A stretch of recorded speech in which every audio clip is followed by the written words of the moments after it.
The story I'm about to tell you is about how my stepmother accused me of giving her a black eye to take my father's inheritance, and how, when the truth was revealed, her life changed forever. I am 25 years old, and I recently had an accident that resulted in complications requiring surgery. The timing couldn't have been worse. I had just started a new job, only a week before my 30-day health insurance became effective. Now I have a huge bill, and I don't know how I'm going to pay it. I work as a legal assistant, a good job, but this new position is not a promotion. I got a small raise, and the company offers good benefits, but it's too late to cover this bill. If you're American, you know what it's like to be stuck in a situation like this. My salary isn't enough, and for privacy reasons, I won't go into details about my medical situation, but surgery was necessary, and now I'm broke. I know I should have an emergency fund. I know this happens to many Americans, but I can't afford it. I've spent the last 5 years building a life for myself with no support, and I don't want all of that to be in vain. The only option I see is to ask my father for help, and that's why I'm making this post. In another life, he would have covered this bill without me even asking, but in this life, I'm barely his daughter. My mother passed away when I was 16. She was very young, only 32. It happened suddenly. One moment she was healthy and perfect, and the next she was gone. She was very important to me. My parents were 16 when I was born, and my mother's parents kicked her out when they found out she was pregnant. My father's family took her in and supported her while they both finished high school and had me. They got married the day after graduation, in my father's childhood backyard, and soon after moved into a small apartment in the city. My father went to college while my mother stayed home with me. Money was tight, as you'd expect for two kids raising a child, but they made it work. My mother gave me everything, and my father studied like his life depended on it. When he graduated, we barely had enough money for a small celebration cake, but they were both determined to build a better life.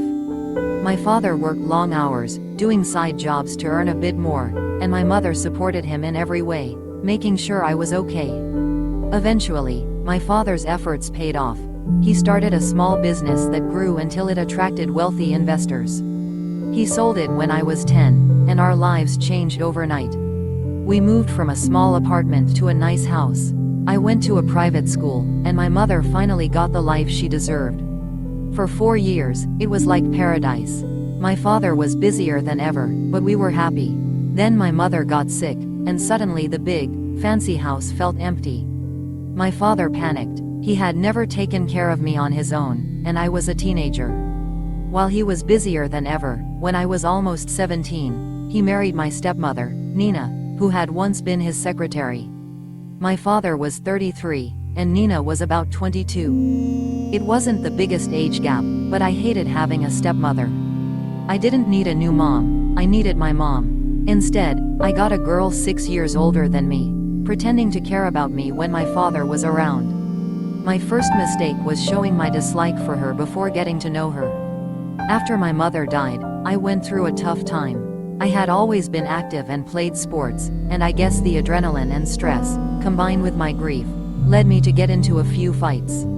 School didn't give me much trouble, but that was my second mistake. I was acting out, at school and at home, and I refused to be around Nina. When I was around her, we ended up yelling at each other, though she swore afterward that she never raised her voice. My relationship with my father got worse and worse because he couldn't understand how he could do this to me. The day before my 18th birthday, Nina struck. I was in the process of moving into an apartment with my best friend, but my parents and I had always had the tradition of blowing out birthday candles at midnight. So I went back home that night. Nina was on the couch crying, with a black eye, curled up next to my father as he tried to comfort her. She told him that when she had come by earlier in the day to pick up some of my things, something had set me off, as it always did, and I started yelling at her again. She claimed she had tried to calm me down, but I yelled and flailed my arms, and when she tried to gently lower my arm, I hit her. According to her, that hit made her fall in front of the stairs. She said I just took my things and left instead of helping her. She claimed that I had hit her before, but hadn't told my father because she thought I was going through a hard time and would get better. but she couldn't take it anymore. She no longer felt safe in her own home. I don't know what else she told him or how long she spent building her lie, but instead of blowing out the candles at midnight, I was told to pack up what was left and leave. My father said he wasn't going to make his wife feel unsafe in her own home when all she had been doing was trying to help me, that he didn't even recognize me anymore. He said he'd pay for my last semester of high school, but after that, he was done. Since I clearly didn't want to be around them, he wouldn't force me to stay. My 18th birthday gift was being disinherited, while Nina probably became the sole beneficiary of my father's millions. We haven't spoken since then. He didn't attend my high school graduation, and I stopped hoping he would show up at my college graduation. I went to college on a softball scholarship, thank God, though I took a gap year to work and save up to cover everything that wasn't tuition. My best friend transferred to a college in another state halfway through, so when I graduated, I got a small apartment for myself and have been getting by ever since. I wanted to be a lawyer, but since I can't afford law school right now, I work as a legal assistant. Now I can't even afford my life, and my father is probably my only way out to pay these bills. I don't know if he'll help me or even if he'll respond, and I don't want to contact him just to be rejected. I don't think I could handle it, but at this point, I really have no other choice. So here I am, stuck, trying to figure out a way out of this mess. Please, if anyone has any advice, I'm open to hearing it. Update 1: I did it. It was hard, it was exhausting, and I felt like I was going to cry or scream every second, but I did it. I reached out to my father a week ago.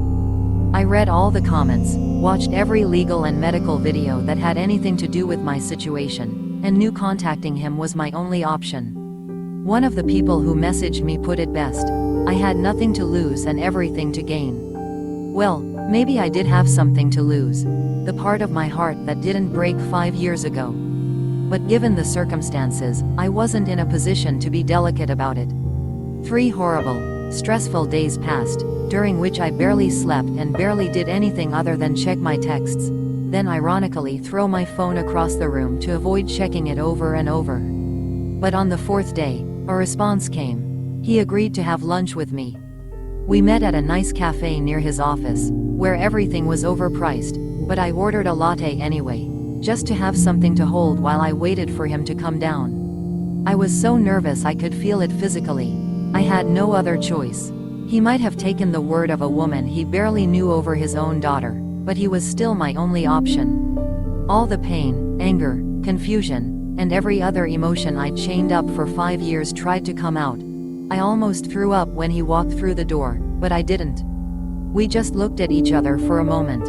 I stood up, we stared at each other a bit more, and then we both sat down. Neither of us spoke while he ordered his coffee and lunch. When they finally brought his drink, I decided to break the silence. I don't remember every detail, so I'm sorry I can't give you an exact transcript, but basically, I got straight to the point. I wasn't planning on dealing with the storm of emotions seeing him brought up, so I was going to get it over with as quickly as possible. I told him I needed money, explained why, and promised I'd pay him back as soon as I could. He seemed affected when I mentioned I'd had an accident. He tried to ask for more details, but I kept it as brief as possible without being rude.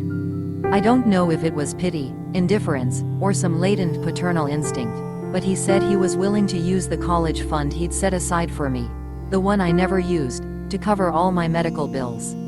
He really agreed. Of course, I thanked him. I'm not sure if I felt grateful or upset when just at that moment he got a call saying he was needed at the office. He took his sandwich to go and went to work, as always. I guess it doesn't matter. This is a good thing. I should be happy, right? Update 2: the college fund is gone. It's empty. There's no money in it, aside from a few $100s, which will barely help with my medical bills. Essentially, there's nothing left in the account. 3 days ago, I was full of mixed emotions, but one of those emotions was hope. I had hope because, at least for a moment, it seemed like something had finally worked out. My father called me early today to have lunch again at the same cafe. I thought he sounded more serious than usual, but I don't even know what usual is anymore. Maybe he just sounds like that now when he talks to me. Who knows? I didn't arrive first, again ordered another expensive latte, and even burned my tongue trying to keep myself occupied, anything to avoid overthinking. This time I wasn't as anxious because he'd already agreed to help me, but then the what-ifs started to creep in. What if he'd changed his mind? What if he'd talked to Nina and she'd convinced him not to? The typical doubts when you're more filled with uncertainty than certainty. Then he arrived. This time he didn't order coffee, he just told me the account was empty. I froze for a moment. I thought he might be accusing me of taking the money, so I started defending myself, but then realized that made no sense because I hadn't touched the account and didn't even have access to it. Confused, I asked if he'd moved the money or if he knew what had happened. Apparently, it was just a regular savings account, not a dedicated college fund, because he didn't know much about that when he opened it and never took the time to set up a proper educational fund. He assured me he knew I hadn't taken the money since I never had access to the account in the first place. He said he planned to go to the bank tomorrow to investigate, but wanted to tell me in person first because, in his words, he just wanted to see me again. I froze again, trying to process everything he had just said. I sat there, clinging to my cup like it was a lifeline. He told me he'd still cover my medical bills and assured me I didn't need to worry. Just then, I got a call from work and rushed out, thankful for an excuse to leave because I knew that the moment I unfroze, I'd start making accusations. And do you know who the only person with access to my father's bank account is? His wife. He'd always had shared finances with my mother, so why wouldn't he with Nina? I didn't want to sit there and say out loud what I thought might have happened to the money because I needed his help. Maybe also because I didn't want my second meeting with him in 5 years to turn into a fight.